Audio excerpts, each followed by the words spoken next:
Bonjour à tous, Bonjour. bienvenue sur ce webinaire. Je vous propose qu'on patiente quelques minutes pour les retardataires.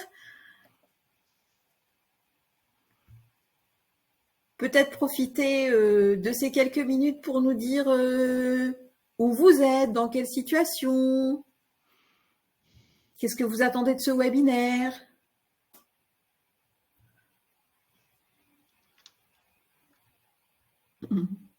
On sera une centaine sur ce webinaire a priori.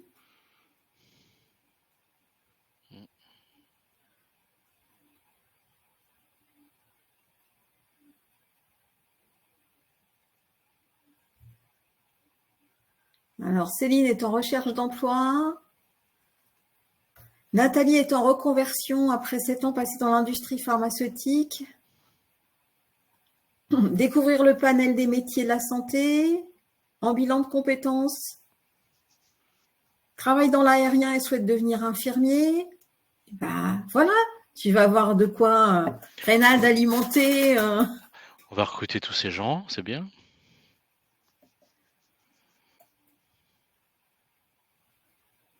D'accord. Une reconversion, projet de neuropsychologue, dans l'informatique, une reconversion en kiné,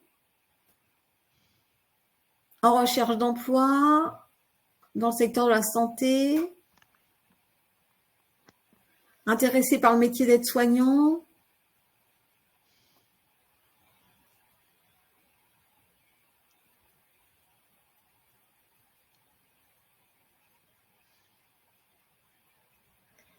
Dans le domaine médical, en recherche d'emploi, dans le domaine administratif, mais voudrait s'orienter dans le secteur. C'est assez diversifié.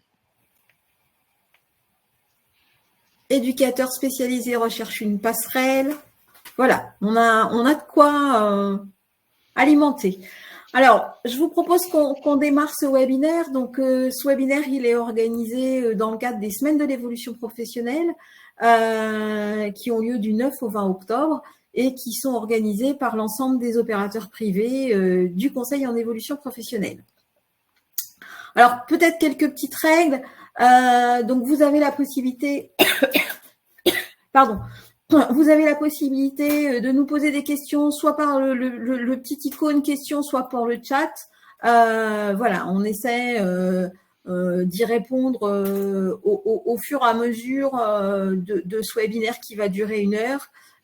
Et puis les questions, on se laissera un petit temps en fin de webinaire pour répondre à l'ensemble des questions auxquelles nous n'aurions pas répondu.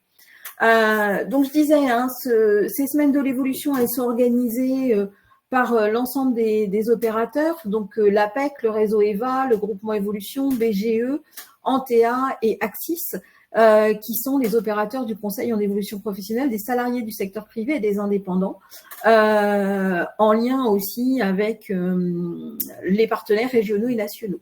Ce sont des événements 100% digital qui sont gratuits et qui sont ouverts à tout à chacun. On va peut-être se présenter. Je vais laisser la parole à Reynald, qui est notre invité et notre co-animateur avec moi, que je remercie vivement. Merci Sylvie. Donc Reynald Lenéché, je suis chargé de projets territoriaux à l'OPCO Santé. Donc je suis basé en Normandie et là je viens vous présenter un peu l'état des lieux des opportunités sur le secteur de la santé et puis vous présenter ce que représentent les métiers dans le secteur de la santé couverts par l'OPCO. Donc moi, je suis Sylvie Gilbert, je suis responsable régionale du CEP en Normandie pour le groupement Évolution. Donc un petit focus sur les métiers de la santé, du secteur social, médico-social et sanitaire. Je te laisse la main, Reynald. Merci. Donc l'OPCO Santé, c'est un opérateur de compétences qui a 4 grands secteurs, donc, qui sont le secteur sanitaire, médico-social et social privé à but non lucratif. Ça représente 78% de l'ensemble du secteur. Le secteur du thermalisme qui est assez peu présent sur le territoire, mais il y a quelques structures. Le secteur de la prévention, de la santé au travail et interentreprise, en gros, c'est l'ex-médecine du travail, et le secteur de l'hospitalisation privée. Là, vous avez à droite sur l'écran le poids que ça représente, hein, c'est à peu près 8 800 structures, plus de 25 000 établissements, 1 338 000 salariés. Et l'essentiel, comme je vous le disais, c'est représenté par le secteur donc sanitaire social. Et l'ensemble de ces 4 secteurs représente autour de 90 métiers qu'on va venir détailler sur la suite. Mais au-delà de ces 90 métiers, il faut savoir en fait ce que représentent ces différents secteurs, c'est-à-dire quel type de public ils accompagnent. Et en fonction de ces publics-là, quelles sont les structures qui sont rattachées. Vous allez voir, il y a beaucoup d'acronymes dans le secteur. Donc du coup, là, c'est de préciser sur la diapo suivante, s'il te plaît, Sylvie. Vas-y. Voilà, merci. Donc les différentes structures qui sont rattachées au public et rattachées au secteur. Donc c'est sur le secteur médico-social, on va surtout accompagner les publics handicapés et les publics personnes âgées. Et derrière ces différents types de publics, vous allez avoir différents types de structures. Par exemple, pour les adultes, on va avoir ce qu'on appelle les MAS. Les MAS, ce sont des maisons d'accueil spécialisées, des foyers, des femmes, des foyers d'accueil médicalisés. Alors, comme je vous ai prévenu, hein, il y a beaucoup d'acronymes. Pour les enfants et adolescents handicapés, on va avoir des IME, donc IME pour Institut médico-éducatif. On va avoir des ITEP, on va avoir pour le travail protégé des ESAT, des entreprises adaptées EA. Pour les personnes âgées, on va là vous retrouvez cet acronyme qui est assez connu, qui est EHPAD, donc à savoir les maisons de retraite. Donc voilà, ces types de structures qui derrière vont avoir un certain type, une typologie de métier qui sont associés. Au niveau du social, vous avez deux grandes branches, la protection de l'enfance.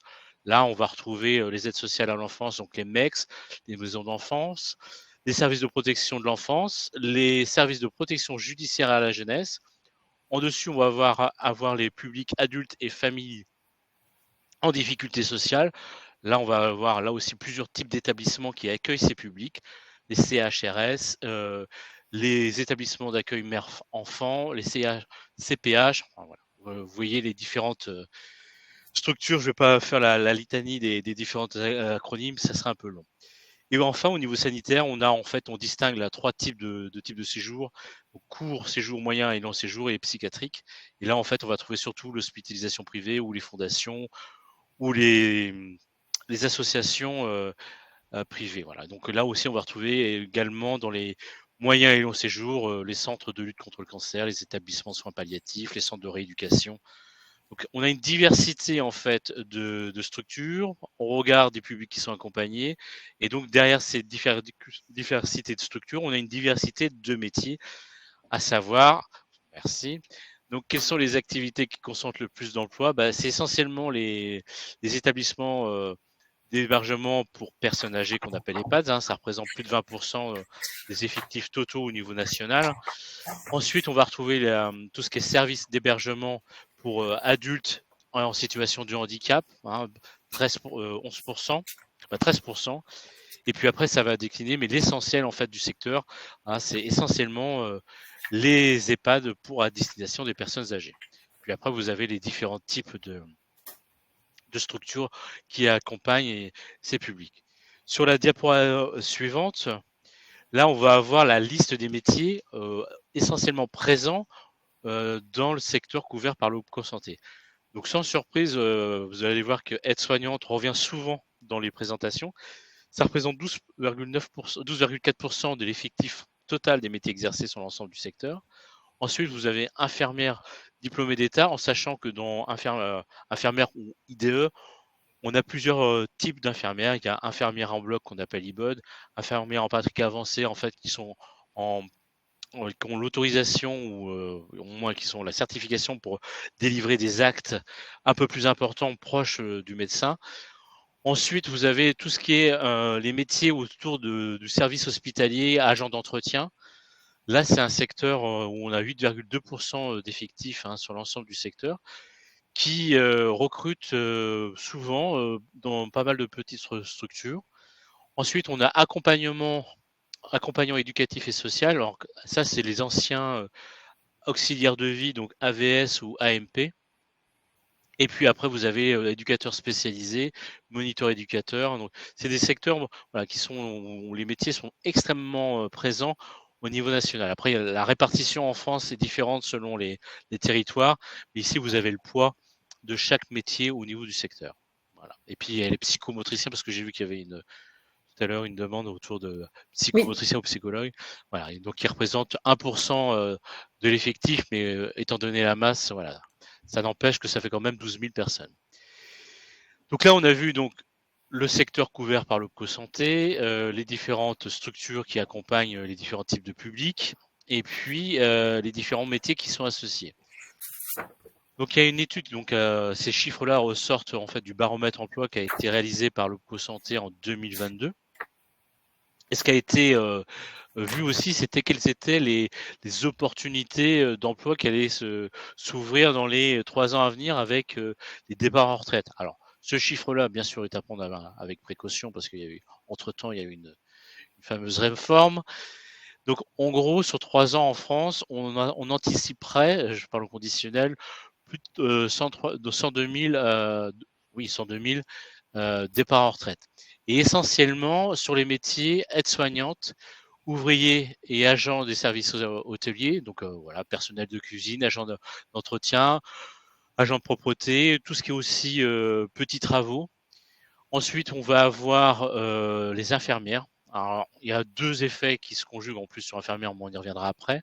Donc, infirmière diplômée d'État, c'est près de 7 000 opportunités d'emploi avec les départs en retraite qui sont à venir sur les 3 ans. Accompagnant éducatif et social, donc ex-AVS ou AMP, là c'est plus de 5 000 postes qui vont s'ouvrir. Les agents de service de soins, 4 971 postes et ainsi de suite. Donc vous voyez, il y a quand même sur ce secteur-là un certain nombre d'opportunités d'emploi à venir. Pour autant, il y en a déjà actuellement qui existent, c'est-à-dire que c'est un secteur, le secteur de la santé, qui est un secteur en tension. Avec le Covid et le confinement, il y a eu beaucoup de départs, beaucoup de départs. Et de fait, il y a beaucoup de recrutements sur beaucoup de métiers, notamment aide-soignante, infirmière, moniteur éducateur, éducateur spécialisé, moniteur d'atelier. C'est des secteurs, en fait, ce secteur-là, en tout cas, on recrute énormément. Donc, tu vas rassurer les gens qui étaient dans la reconversion et dans la demande d'emploi. Ah bah, venez, on vous attend, j'ai envie de dire. Là, on a refait une estimation du besoin de recrutement par filière. Il faut savoir qu'en France, quand on a fait l'enquête, on avait identifié qu'il y avait 64% des établissements qui déclaraient avoir des difficultés de recrutement. C'est-à-dire qu'ils mettent des offres d'emploi, mais il n'y a personne qui postule. Et quand on regarde plus en détail en fonction des secteurs, le secteur sanitaire et social, ce chiffre-là était à 60%. L'hospitalisation privée, donc les cliniques, on atteignait 88%. Donc, dans les cliniques, vous avez 88% des établissements qui sont en difficulté de recrutement, qui le déclarent en tout cas. Et SPSTI, c'est 43%. Alors, SPSTI, donc en fait, anciennement la médecine du travail, c'est essentiellement des médecins et puis aussi des conseillers médicaux. Il faut savoir que sur le secteur SPSTI, les médecins, donc il faut faire 2 ans de spécialisation pour pouvoir être médecin dans le secteur SPSTI. Ils n'ont pas l'autorisation pour délivrer des ordonnances, mais c'est surtout que ce sont dans ce secteur-là, des médecins qui commencent à, entre guillemets, à prendre de l'âge. Ils ont entre 65 et 70 ans.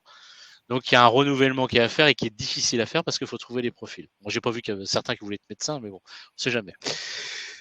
Alors, il y a des petites remarques, Reynald, sur les rémunérations proposées, ce qui explique peut-être des départs. Voilà, on a quelques remarques dans le chat dans ce sens. Il y a eu, oui, c'était l'objet du Ségur aussi de revaloriser certains métiers du secteur et qui ont été revalorisés, peut-être pas à la hauteur des espérances attendues, mais on reviendra après sur les salaires en moyenne pratiqués.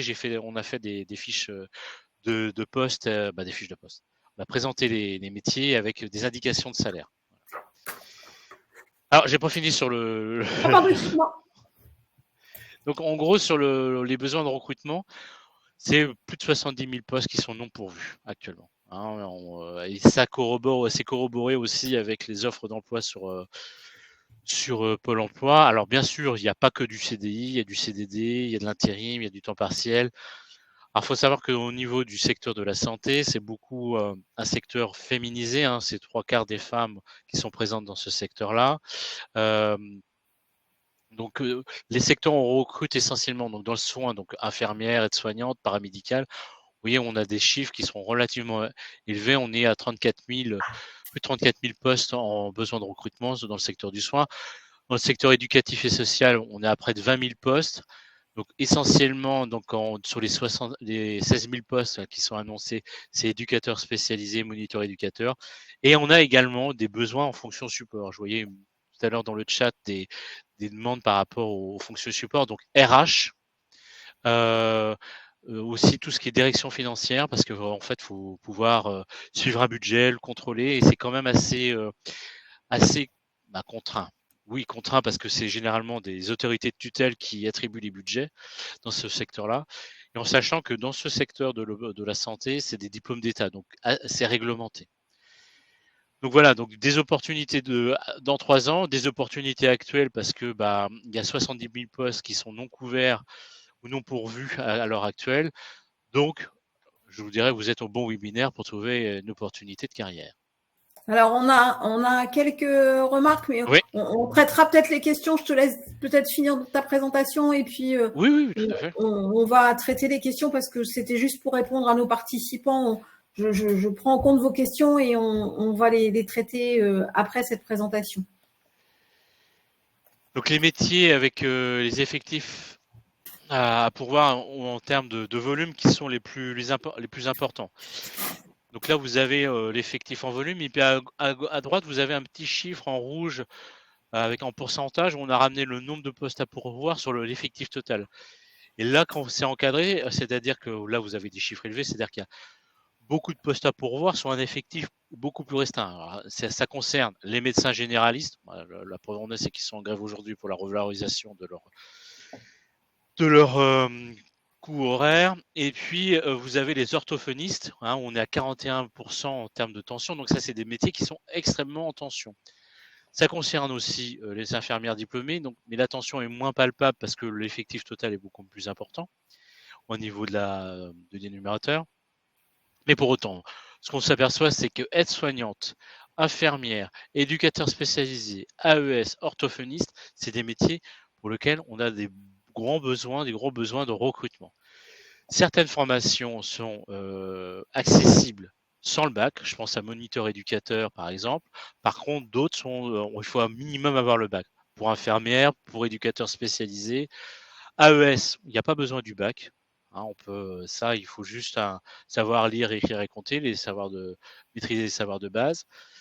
Et puis après, vous avez les autres postes qui sont précisés derrière dans le graphique. Mais ce qu'il faut retenir ici, c'est que je dirais les 4 principaux métiers sur lesquels on est vraiment en difficulté de recrutement sur tous les territoires en France, c'est aide-soignante, infirmière, éducateur spécialisé et accompagnant éducatif et social.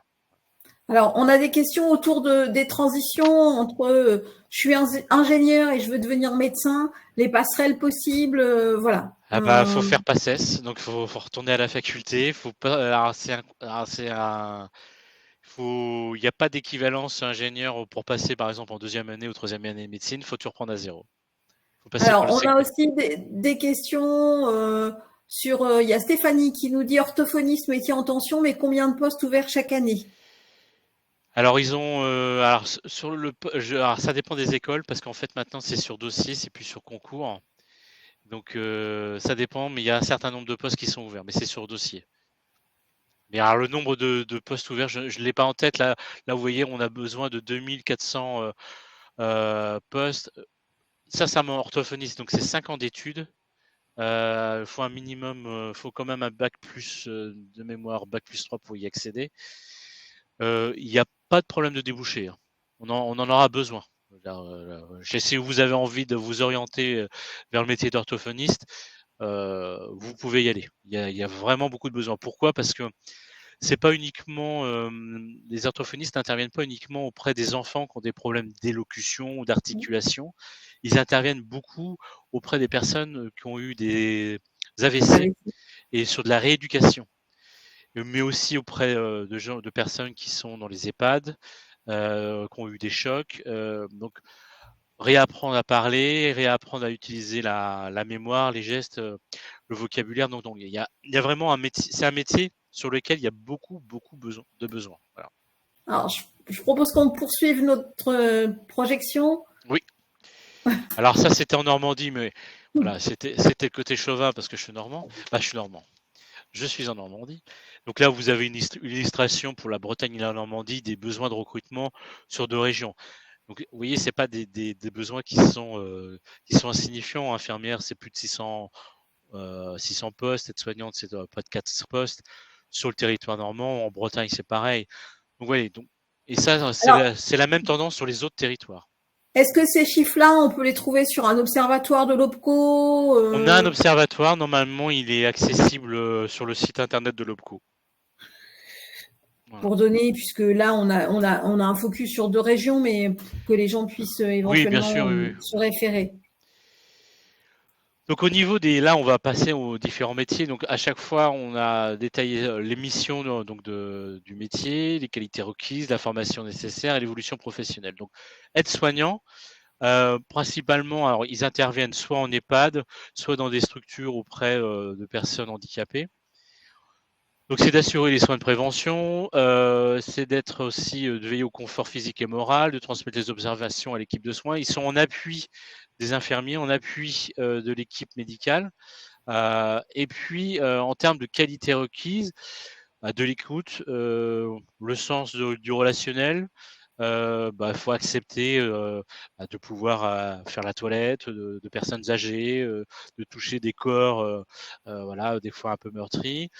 Avoir de la pédagogie, sens du dialogue, être réactif. Et puis aussi avoir une certaine résistance physique dans ce poste-là, parce que vous allez devoir lever des personnes, pas toutes seules bien sûr, à plusieurs, mais voilà. C'est un poste où il y a ce qui fait sens dans le secteur de la santé, c'est le sens de l'humain. Ça reste encore un secteur, même si ça a été, c'est très difficile en raison des organisations dans les structures, ça reste un secteur où il reste encore de l'humain. Au niveau de la formation, c'est un diplôme d'état aide-soignante, possible en 1 an. Voilà, c'est accessible dès qu'on a un niveau de 3e. Vous avez voilà, le brevet ou le bac, vous pouvez y accéder sans difficulté. En termes de recrutement, selon les territoires, si vous êtes demandeur d'emploi, il y a ce qu'on appelle des préparations opérationnelles à l'emploi et des compétences qui sont pilotées par les OPCO et Pôle emploi sur tous les territoires en France. Et donc, on a un certain nombre de ce qu'on appelle de POEC aide-soignante, où on vous prépare en fait à l'entrée en formation d'aide-soignante. C'est pendant 400 heures environ, un peu moins parce qu'il y a les stages et tout ça. On vous prépare à ce métier-là. Une fois que vous avez fait la POEC, une immersion professionnelle dans les établissements, vous pouvez aller en apprentissage et en formation d'aide-soignante. Les évolutions possibles, infirmière, auxiliaire puéricultrice et assistant médical. Il faut savoir que en fait, ce qu'on dit souvent au niveau de l'OPCO santé, c'est que donc les ASH, donc agents de services hospitaliers, peuvent devenir aides-soignantes et aides-soignants peuvent devenir infirmiers. Nous, on finance au niveau de l'OPCO beaucoup de parcours d'aides-soignantes qui deviennent infirmières après. Voilà. Donc on en finance sur la Normandie une 20aine par an. Voilà. Donc il y a des évolutions de carrière, des évolutions professionnelles qui sont envisageables dans ces métiers-là. Donc si on devait retenir quelque chose, c'est un métier où il y a de l'humain, il est possible d'évoluer. Sur l'autre métier, donc accompagnant éducatif et social, donc là, le public est concerné, c'est des enfants, des adolescents, des adultes affectés par un handicap, soit par l'âge, soit par une situation de vulnérabilité. Là, il faut en fait avoir aussi une certaine distance par rapport au public, notamment quand vous allez travailler sur des milieux de la protection de l'enfance. Voilà, des enfants qui rencontrent des difficultés, des situations personnelles, familiales extrêmement douloureuses. Voilà, donc il faut avoir cette capacité à prendre de la distance. Donc les principales missions, c'est d'aider ces personnes qui sont dans des situations de vulnérabilité dans leur vie quotidienne, les aider à s'épanouir sur le plan social et relationnel, de les maintenir ou de développer leur autonomie, et puis d'assurer le lien avec les familles. Hein, ils sont souvent en rupture, soit de leur fait ou soit du fait de la famille, ou des fois des deux. Les qualités qui sont requises, c'est un peu la même chose que pour être soignante, hein, c'est de l'écoute, du sens du dialogue, de la pédagogie encore, de la capacité d'adaptation aux situations, aux personnes, de la patience. Au niveau de la formation, il faut juste le niveau de troisième. C'est une formation qui dure entre 9 et 24 mois. Là aussi, c'est un diplôme d'État. Et là aussi, on a des POEC, AES sur les territoires. C'est-à-dire qu'on vous prépare à l'entrée en formation. Vous faites une immersion professionnelle dans un établissement qui dure 105 heures. Vous vérifiez si l'environnement vous plaît. Vous vérifiez si le métier vous plaît au contact du public. Et si ça vous plaît, vous pouvez rentrer en formation. Et généralement, les établissements ont des postes en CDD ou en CDI derrière. Alors, ils sont plutôt sur une option de CDI, hein, parce qu'ils veulent stabiliser leurs effectifs. Au niveau de la rémunération, j'en ai pas parlé tout à l'heure, mais on est sur l'ensemble des métiers à partir de 1800 bruts mensuels. J'ai bien conscience que, au regard de l'investissement et des métiers et des missions qui sont confiées, ce salaire pourrait bien sûr être plus important, mais bon, voilà, c'est à partir de. Il y a toujours des primes en fonction des secteurs et des établissements. Agent de service hospitalier ou logistique, là vous avez les deux. Généralement, c'est au niveau des publics, donc c'est personnes âgées ou porteurs d'un handicap ou des enfants.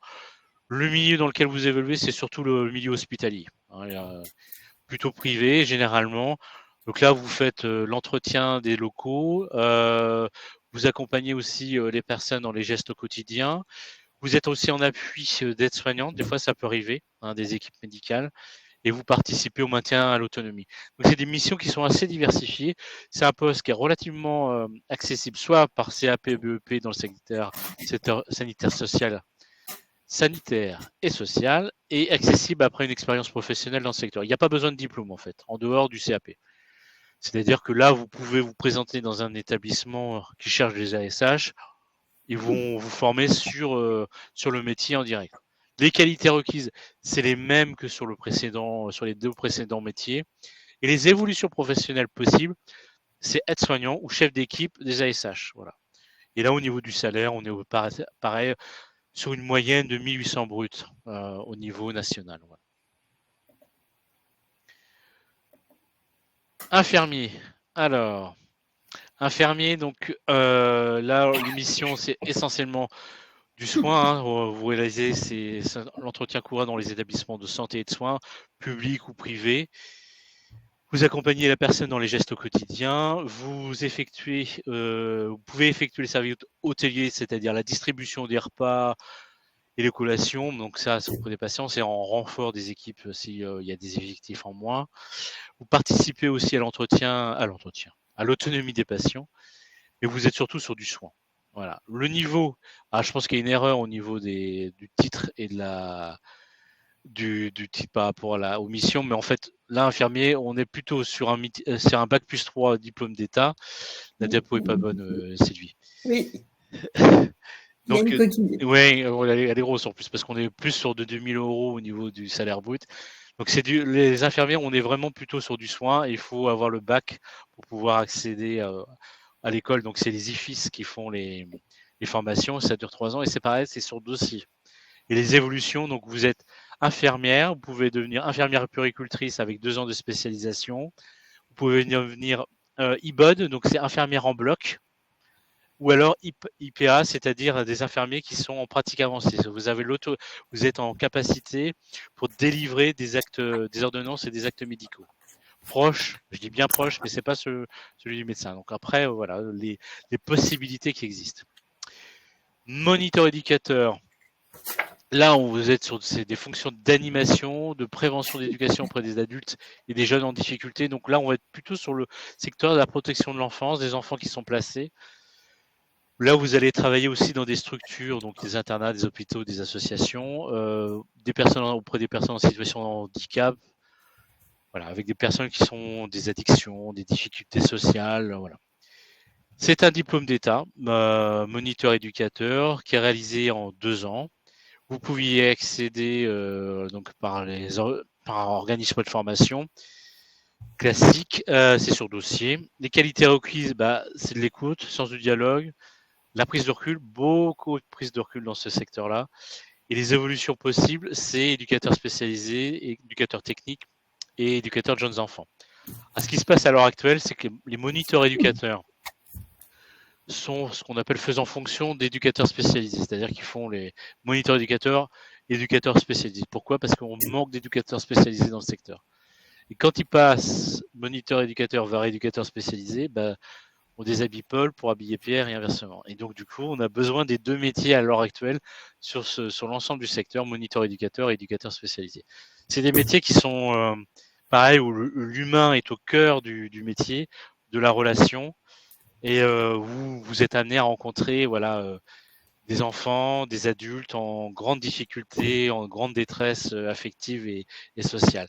Mais mais qui sont, c'est des métiers essentiels à l'évolution et au bien-être de ces personnes-là. Voilà. Et à partir alors le salaire est de 1 700 euros brut mensuel. Voilà. Éducateur spécialisé, donc là on est sur un public accompagné de, entre autres, de troubles psychiques et physiques, psychologiques ou en difficulté sociale. Les principales missions, c'est de développer l'autonomie des publics accompagnés, de réaliser les démarches socio-éducatives avec et pour la personne, donc tout ce qui est administratif, insertion, emploi, posture, quand on va commencer à chercher un travail ou commencer à chercher une formation, accompagner les personnes vers donc l'insertion professionnelle et puis maintenir le lien social et familial. C'est pareil, là, les publics qui sont concernés et accompagnés par l'éducateur, c'est des publics qui sont souvent en rupture.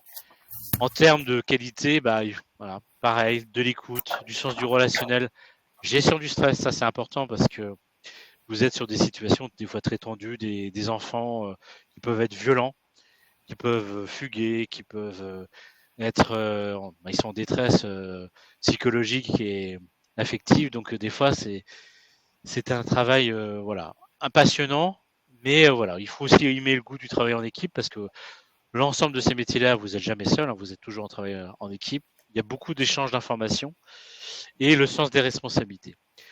Au niveau de la formation, il faut avoir le bac minimum pour y accéder. C'est 3 ans d'études. C'est un secteur où le diplôme est réglementé, donc c'est un diplôme d'État d'éducateur spécialisé.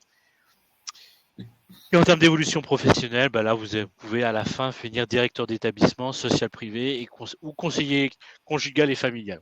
C'est assez rare, généralement, ils finissent plutôt responsable d'équipe ou directeur d'établissement. En sachant que dès que alors, éducateur spécialisé comme moniteur éducateur, on recherche plutôt des profils un peu plus si vous avez 18 ou 19 ans, vous n'êtes pas en capacité au départ de faire ce type de métier-là. Il faut avoir un peu plus, parce que vous allez encadrer des jeunes qui ont le même âge que vous quasiment, dans certains cas, ou un peu plus jeunes que vous de 2-3 ans. Donc, et généralement, on préconise d'avoir des personnes qui sont un peu plus âgées avec une certaine expérience. Quand je dis plus âgées, c'est 28-30 ans. Quoi. Voilà. Autre métier, voilà, c'était tout. Alors, peut-être faire une petite pause. J'ai noté quelques questions. Oui. Alors, on n'a pas présenté l'ensemble des métiers. C'était dans les délais impartis trop pas possible. Donc, j'ai notamment des questions sur le métier d'assistant médical, sur le métier de secrétaire médico-social. Alors, j'ai une question sur prothésiste capillaire. Et puis, une dernière question sur les métiers liés à l'innovation sur la santé et la mise à disposition de dispositifs médicaux innovants. Où est-ce que, éventuellement, on peut réorienter les personnes pour qu'ils puissent avoir de l'information sur l'ensemble de ces métiers? Alors, on va parler du conseil en évolution professionnelle, mais il y a un observatoire des métiers, il y a des fiches métiers sur les sites de locaux. Il y a des fiches métiers sur les sites de locaux, sur les principaux métiers que je viens présenter. Alors, prothésiste capillaire, ça, j'en ai pas vu encore dans le secteur. Ça doit exister si c'est cité. Après, j'ai pas trop d'éléments là qui me viennent à l'esprit.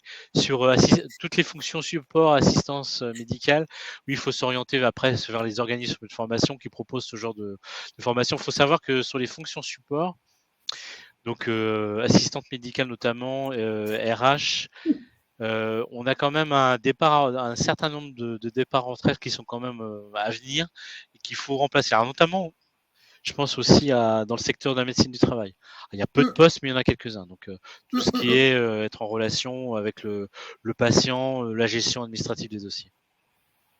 Alors, il y a des questions sur le financement, mais ça, je vais en parler dans le cadre du conseiller en évolution professionnelle. Donc, voilà, il y a eu pas mal de questions autour de ça.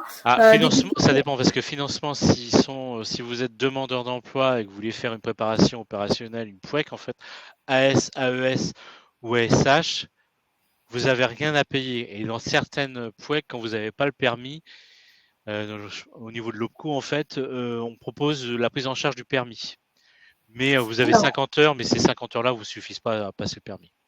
On a une question aussi autour des métiers du service à la personne, responsable du secteur ou d'agence. Il me semble que le domaine a du mal à recruter actuellement. Alors oui, alors ça c'est plus le service à la personne, c'est plus Uniformation qui est un autre pro qui est en charge de ça. Mais c'est vrai qu'aussi ils sont en grande difficulté. Pourquoi? Parce que c'est un secteur où ils interviennent directement à domicile et c'est du temps généralement fragmenté, c'est-à-dire qu'ils font une dame le matin dans un endroit, chez une autre personne dans un autre endroit, l'après-midi et le soir chez une autre personne. Et nous, au niveau du secteur, on a quand même des tensions, mais on recrute plus facilement parce que vous êtes dans un établissement, vous n'avez pas ces déplacements à faire. Donc, si vous voulez avoir des informations sur les services à la personne, c'est plus auprès d'Uniformation qu'il faut se renseigner. Alors, un des moyens aussi pour avoir des renseignements, c'est le conseil en évolution professionnelle. Aujourd'hui, qu'est-ce que c'est que ce dispositif? C'est un dispositif qui est gratuit, qui est ouvert à tous les salariés du secteur privé, les indépendants. Alors, quand je dis salariés du secteur privé, qu'on soit en CDI, en CDD, en intérim, on peut bénéficier de ce service. Et notre mission, c'est d'accompagner toutes les personnes pour éventuellement élaborer une stratégie à l'évolution professionnelle.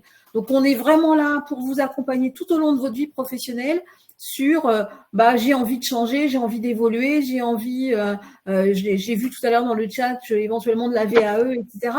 Donc, on est un dispositif gratuit qui permet d'avoir ce conseil et surtout ces ressources pour envisager une reconversion ou une évolution. On est basé sur 5 principes, donc la gratuité, la confidentialité. Tout ce qui se dit dans nos bureaux reste confidentiel et on n'a pas besoin de prévenir son employeur pour venir nous voir. Hein. Ça peut être une démarche complètement personnelle qui se fait en dehors de son temps de travail. On a bien sûr de la neutralité, de l'impartialité puisqu'on n'a pas à juger votre projet. On est là pour plutôt vous questionner et essayer de sécuriser au maximum votre projet.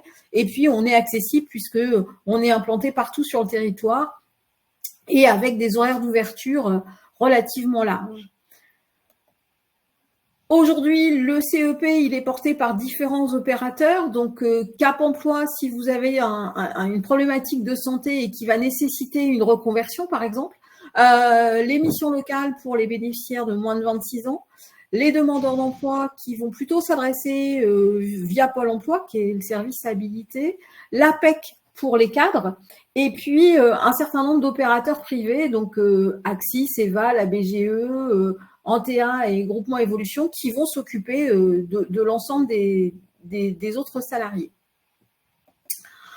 Notre objectif, en fait, on va travailler 6 grands thèmes. On va travailler l'évolution professionnelle, alors qu'elle soit horizontale, verticale. On va vous aider à passer ce choix. On va travailler le développement des compétences. Est-ce que j'ai des compétences qui sont transférables d'un secteur à un autre? J'ai vu tout à l'heure, j'ai envie d'aller dans l'administratif. Est-ce que vous avez déjà occupé un poste dans le secteur administratif et éventuellement de quoi vous auriez besoin plus spécifique pour aller dans les domaines des métiers liés à l'OPCO? On va travailler la reconversion, la reprise ou la création d'activités. On a aujourd'hui des gens qui ont le souhait d'être à leur compte. on va travailler la certification professionnelle sur de la VAE et de la mobilité interne ou externe parce que on choisit de changer. Alors non pas forcément d'emploi, mais plutôt d'entreprise. Donc à chaque fois, on va nous travailler de façon individuelle et on va adapter notre accompagnement à ce dont vous avez besoin et où est-ce que vous en êtes aujourd'hui. J'ai vu des questions sur j'ai envie de passer d'être ingénieur à médecin, je me questionne sur éventuellement changer de métier. Et ben nous, on va vous amener à la fois un premier niveau d'information sur le métier, sur l'offre, sur l'environnement, etc., éventuellement les dispositifs de financement, mais on peut aussi aller plus loin et par exemple vous proposer de réaliser une période d'immersion dans une clinique si vous souhaitez, je sais pas, vous orienter sur le métier d'infirmière. L'idée, c'est vraiment d'aller vérifier que votre projet est réaliste et réalisable. Comment on prend rendez-vous? Eh ben, en fait, on va sur la plateforme, c'est relativement simple. Vous allez sur moncep.org, vous allez avoir toutes les coordonnées de toutes les régions avec les numéros verts et éventuellement les agences qui sont ouvertes près de chez vous. Alors, il y a des questions, je vais peut-être reprendre le chat. Alors, des questions autour du financement PTP, donc projet de transition professionnelle. Est-ce que le projet de transition professionnelle peut prendre les 3 ans de formation d'infirmière éventuellement? Alors, ça peut être possible. Dans certaines régions, il y a des accords aujourd'hui entre les régions et les transitions pro. Ça peut être possible aussi parfois en fonction du public sur lequel vous êtes. Parfois, on peut financer que 2 ans de formation et dans ces cas-là, vous commencez par une formation d'aide-soignante et vous allez après sur le métier d'infirmier. Voilà, il y a différentes possibilités. C'est pour ça que l'accompagnement du CEP peut vous permettre d'étudier la faisabilité de votre projet et comment le faire. Sachant que parfois, tout à l'heure, je voyais, je veux passer d'ingénieur à médecin, vous trouverez jamais un financement sur 5 ans de prise en charge. Aujourd'hui, malheureusement, on n'a pas ces dispositifs-là. Il y avait une question sur la VAE aussi, mais la VAE, c'est en cours de réforme. Oui, c'est réformé, donc des reconversions sont possibles sur la VAE. Pour l'éducateur spécialisé, c'était possible à partir du moment où vous étiez moniteur éducateur et vous pouviez basculer vers éducateur spécialisé avec de la VAE. Ouais.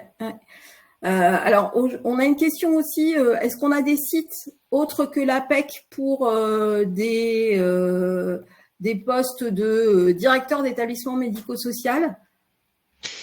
Oui, vous avez les sites des établissements, des grands groupes, par exemple, Domusvie, Vivalto. Ils diffusent des offres d'emploi des fois directement sur leur site.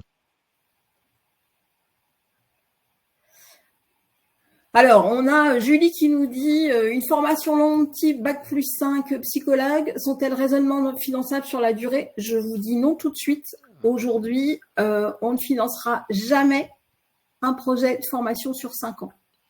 Le maximum qu'on peut proposer, c'est 2 ans, voire 3 ans sur des métiers et dans certaines régions qui sont identifiés avec métiers en tension.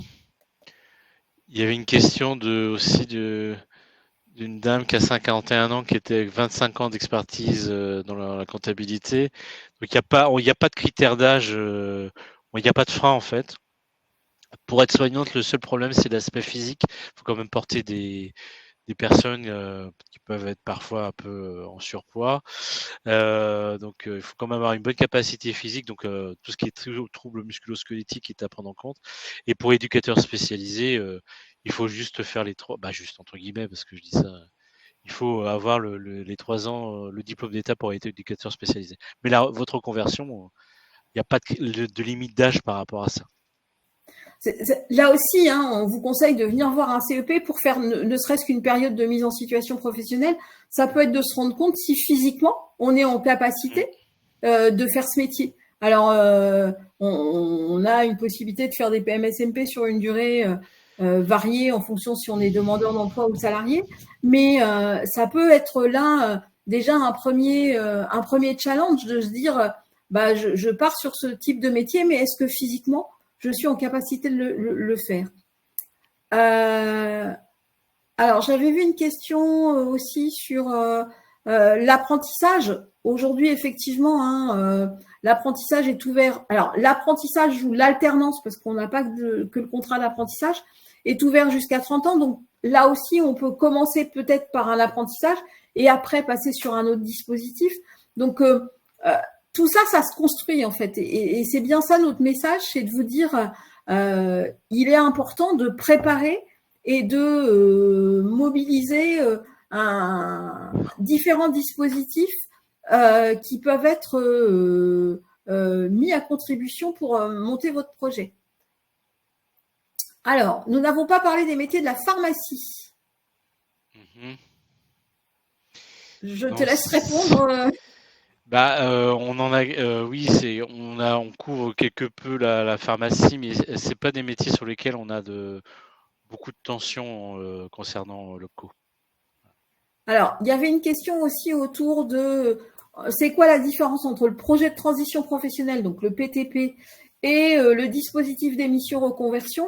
Là aussi, je vous invite à prendre un rendez-vous avec un CEP, hein, sachant que pour entrer dans le dispositif d'émission reconversion, il y a des critères administratifs.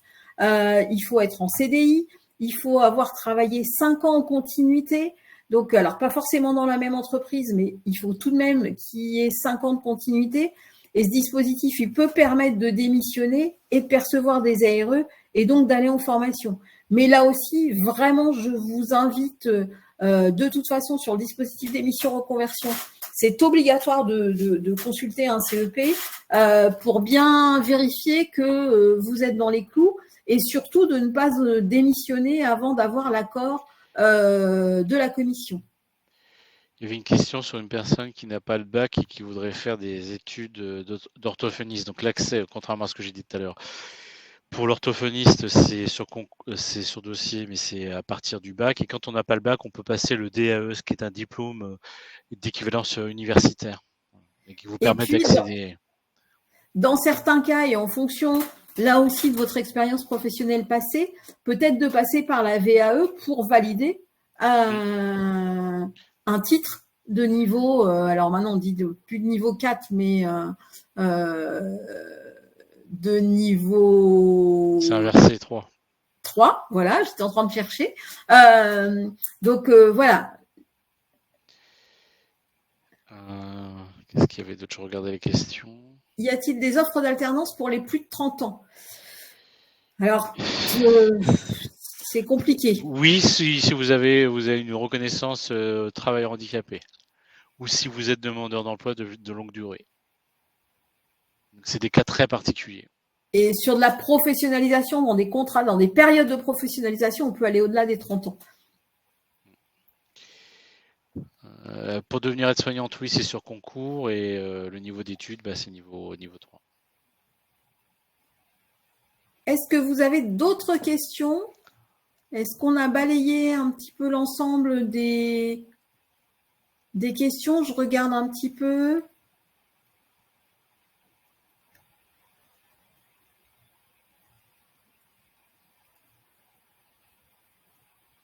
Alors, des sites, on en a donné quelques-uns.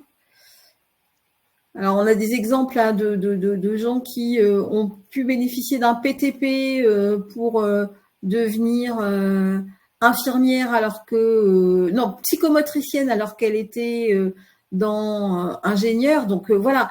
Après, monter un dossier avec le PTP, c'est un dossier qui va s'argumenter, qui va se construire. Donc, c'est là aussi notre mission d'accompagnement en termes de CEP.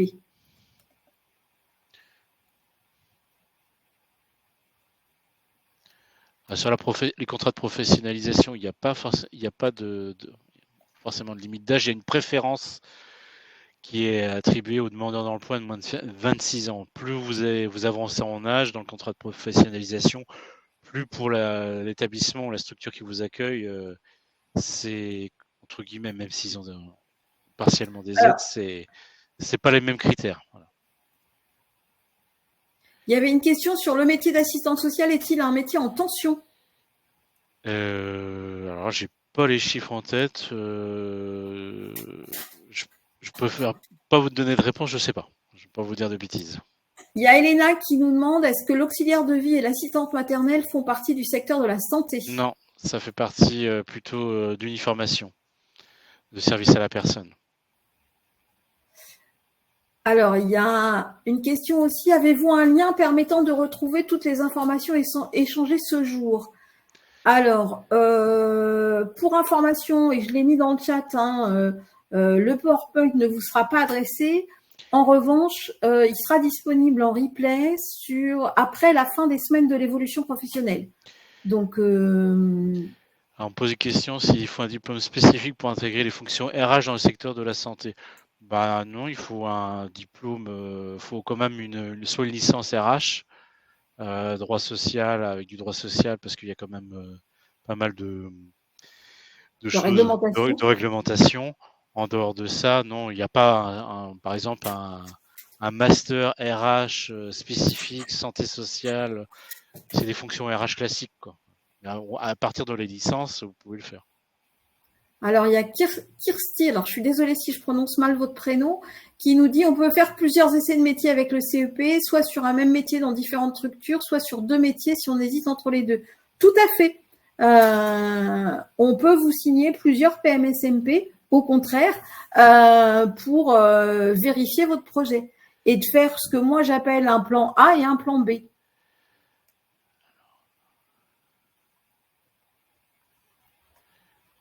Comment passer le concours? C'est pas, c'est infirmier maintenant, c'est sur dossier. Il n'y a plus de concours. Alors, ce qu'il faut savoir aussi, c'est que Transition Pro ne financera jamais des préparations à des concours. Il y avait une question, existe-t-il des...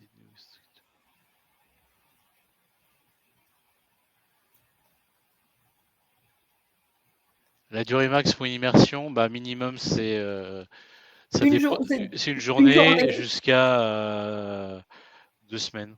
Par exemple, il y a un métier qui, ça je n'en ai pas parlé parce qu'on ne pouvait pas tout détailler, c'est surveillant de nuit. En fait, vous êtes amené à être garant de la sécurité des personnes qui sont hébergées la nuit, donc généralement soit des personnes en situation de handicap, soit des personnes âgées. Donc vous veillez à la sécurité des locaux, au bien-être des personnes la nuit. Et ça, c'est un secteur qui actuellement est plutôt en phase de recrutement dans les établissements du secteur sanitaire et social.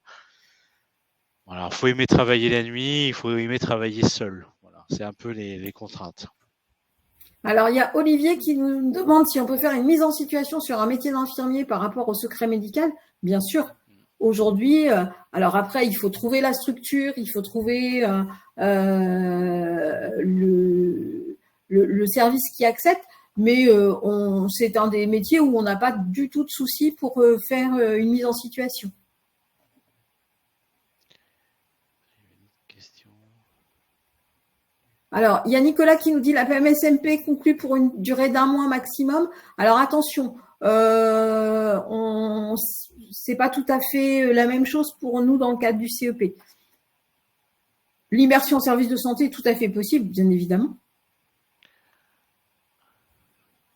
Et on a envie de vous dire, tester plusieurs environnements de travail. Hein. Le métier d'infirmier, c'est pas la même chose si on se retrouve dans un EHPAD, si on est dans un service de santé au travail, si on est en médecine scolaire, si on est voilà. Et pourtant, ça s'appelle à chaque fois infirmier. Alors, combien de temps le conseiller en évolution professionnelle vous accompagne? En fait, on a aujourd'hui un volume d'heures d'environ une dizaine d'heures, mais c'est compliqué parce que c'est quelque chose qui est en train d'évoluer. Ce qu'il faut savoir, c'est qu'on vous accompagne sur une problématique.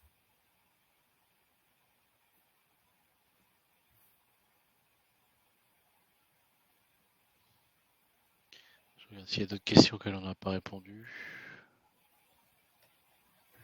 Alors, est-ce qu'une profession libérale pourrait bénéficier d'un financement pour une reconversion en infirmier, par exemple?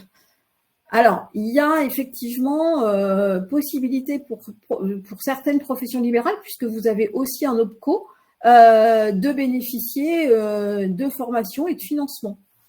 Mais là aussi, venez nous voir sur le CEP. Oui, parce que chaque situation est assez différente. Ça dépend si vous êtes salarié ou demandeur d'emploi, parce que vous n'avez pas le droit au même dispositif. Ouais. Alors, pour les étudiants pour médecine, existe-t-il des aides financières? Non. Si vous avez un statut d'étudiant, c'est là aussi un autre dispositif.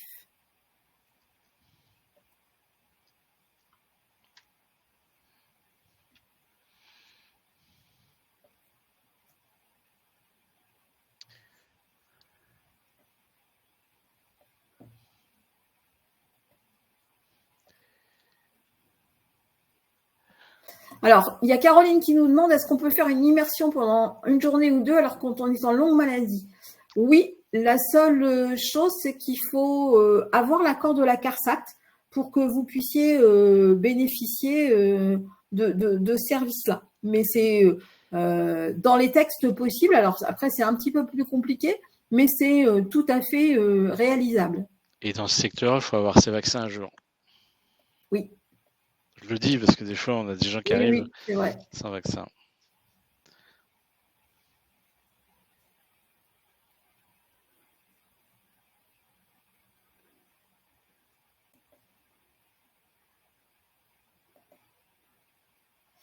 Eh bien, écoutez, je pense qu'on va clôturer ce webinaire. On vous remercie de votre participation active, puisqu'on a eu plein de questions.